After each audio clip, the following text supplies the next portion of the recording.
So you're talking about how seriously you both take your philanthropy and how much time and effort and passion you put into it. How do you feel about the critics of philanthropy, and particularly the ones who go after family foundations specifically? We have seen legislation on Capitol Hill that specifically targets family foundations, and I think we all know they play a really important role in local communities and nationally and sometimes internationally, but it doesn't seem like people really realize the amount of just thought and care and passion and effort and strategy that goes into the work you do. Yeah.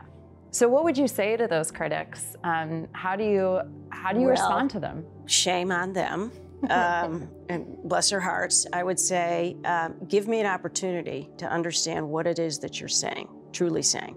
That family foundations don't make an impact, that in your local, national, and international, I am part of a family foundation. I'm passionate about it. And what you're telling me is you're devaluing my passion. And you're telling me I don't matter. And you're telling me I'm cutting corners and doing things unethically, and I'm not.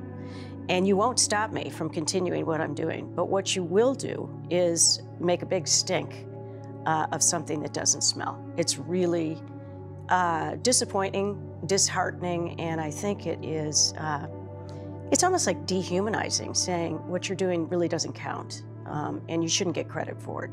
I'm not looking for my name on a building or a big parade. I'm looking to do what I was put on this earth to do, and that is to help somebody somewhere have a better life for whatever reason. Education, scholarship, an art studio for kids with mental illness. So what you're doing now is you're telling me all of that is for naught. Right. Why would you punish that? Right.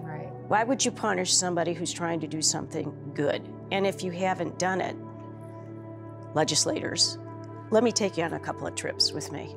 Let's just take a couple of tours, and if you don't feel like you need to give back, then you can feel that way, you can own that way. I will never feel that way.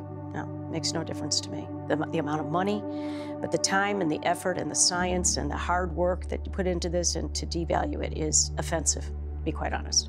My perspective is a perspective of generational legacy. It's of the values that are really inherent to being a Hackett.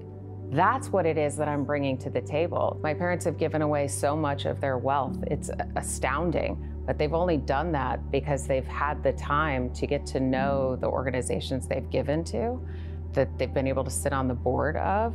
And our strategic philanthropy depends on our ability to take that time, get to know places. And I truly think, especially through the institutions we've given to, we are making a difference in the world. I mean, to tell us that sitting on the board of MD Anderson Cancer Center and then ultimately giving to them strategically after a lot of diligence is not somehow going to make the world a better place is really hard to understand. So I would hope people would get back to understanding philanthropy is about love of humankind.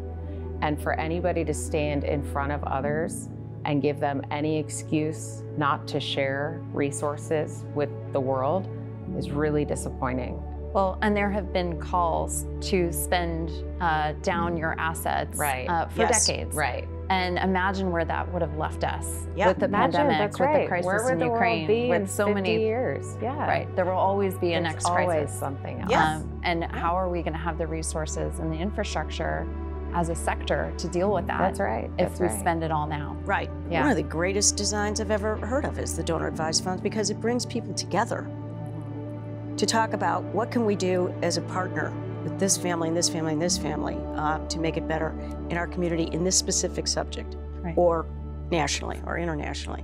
It's a beautiful model, better together.